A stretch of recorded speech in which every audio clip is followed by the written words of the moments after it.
my name is Carrie Caudle, and welcome to Read Aloud with Ms. Caudle. Today we are reading the beautiful book, Coretta Scott. Enjoy! Coretta Scott, poetry by Ntozake Shange, paintings by Kadir Nelson.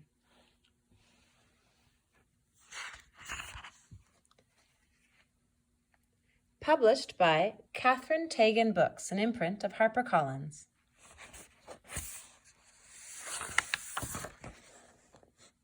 To my mama, Eloise, my father, P.T., and my daughter, Savannah. For my wife, Kira.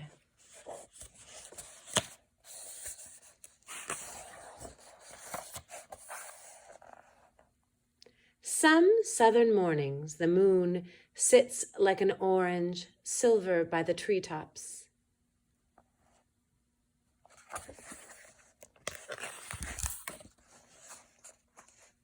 Coretta and her siblings walked all of 5 miles to the nearest colored school in the darkness, with the dew dampening their feet.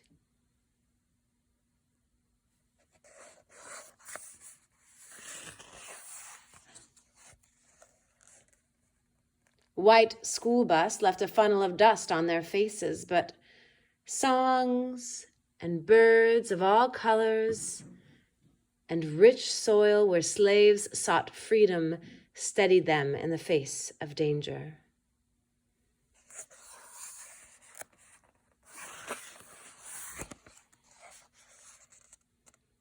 Over years, learning and freedom took hold of Coretta's soul till she knew in her being that the good Lord intended freedom for the Negro.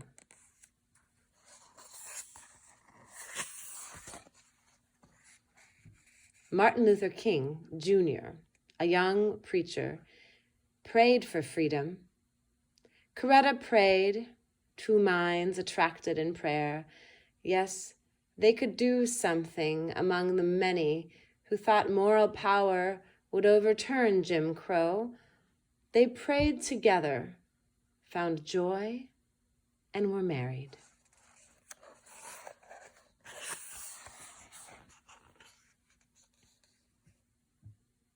According to Gandhi, the humility of millions could free more than just one people. It could free the world. And the world for Coretta and Martin was the South. And they went to Montgomery, to their new parish.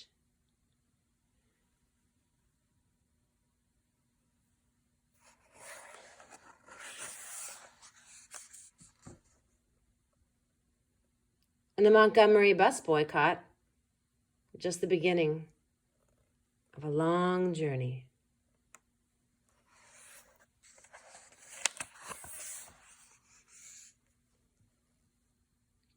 More boycotts and sit-ins for many Negro students felt bound to do something.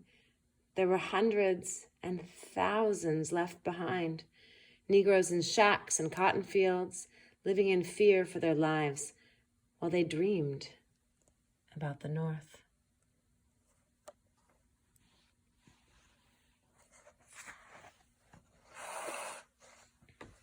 Hundreds, then thousands, white and black, marched in Alabama, Carolina, Georgia, and Chicago.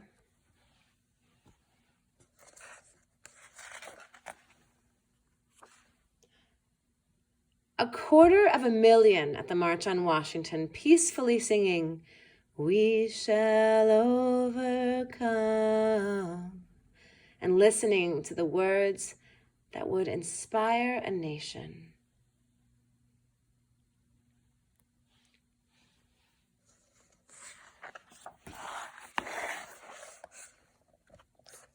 Things nature never intended a child to see haunted them.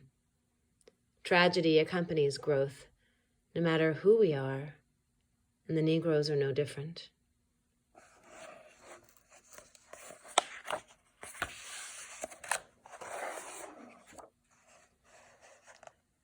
But fervor for the coming vote and equality pushed Coretta to a peace and wonderment of the Lord Ain't gonna let nobody turn me round, turn me round.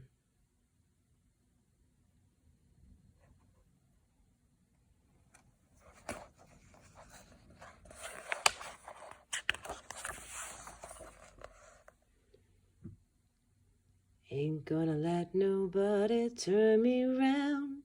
Gonna keep on a-walking, keep on a-talking, walking up to freedom land.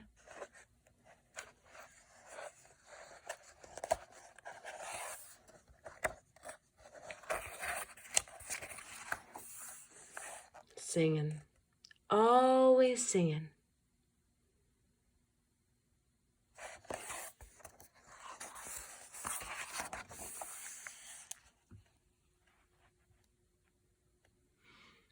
Coretta Scott King was born in Alabama on April 27, 1927. As a child, Coretta and her brother and sister walked 5 miles to the nearest school for Negroes, the term used at the time for Black people. The bus carrying white children passed them each morning on the way to the white school. This division of races is called segregation, and many states enforced segregation through Jim Crow laws. Growing up in a family of deep faith, Coretta often sang in church, her beautiful voice soaring. At Antioch College, Coretta became interested in the idea of civil rights, or the fair treatment of all people, Black and white, as American citizens. She later went on to Boston University to study concert singing. In Boston, Coretta met a theology student, Martin Luther King Jr., who was also interested in civil rights. They were soon married. Martin introduced Coretta to the writings of Mahatma Gandhi, who believed that nonviolence was the true path to liberation for an oppressed people. One afternoon in Montgomery, Alabama, a Black seamstress, Rosa Parks, refused to give up her seat on the bus to a white man. Rosa Parks was arrested, and the South was never the same. Martin organized the Montgomery bus boycott and awakened the whole nation to the injustices of segregation. Coretta and Martin were committed to nonviolent resistance. The hallmark of their teamwork was the March on Washington in 1963. They wanted to show the world that America was not the place it claimed to be, that everyone was not, in fact, free. Together, Coretta and Martin raised a family and worked tirelessly to further their vision. Coretta used her musical talents in a series of acclaimed freedom concerts that told the story of civil rights in the United States, and also raised funds for the movement. In 1964 and 65, Congress voted to approve laws that would make segregation illegal and enable Blacks to vote. On April 4th, 1968, Martin went to Memphis, Tennessee to support striking sanitation workers. Martin was on his motel balcony when a shot rang out. News of his assassination hit the streets and cities all over the country, and the country went up in flames. Coretta was steadfast, despite the violence. She left their 4 children in Atlanta and led the sanitation workers in a march. Until her death, on January 30th, 2006, Coretta spent her days speaking out for racial and economic justice and helping to build the King Center, a living memorial that provides programs to educate people about the philosophies of nonviolence. Her courage and vision are an inspiration to us all. Ntozake Shange. And that is the author and illustrator. That was Coretta Scott. You know, I learned a lot of new things when I read this book. I love that about books. You know, before I knew that Coretta Scott King was married to Martin Luther King Jr., but that's kind of all I knew about her. I knew she was amazing and cool and that I should know more about her, but I hadn't taken the time to learn anything more about her yet.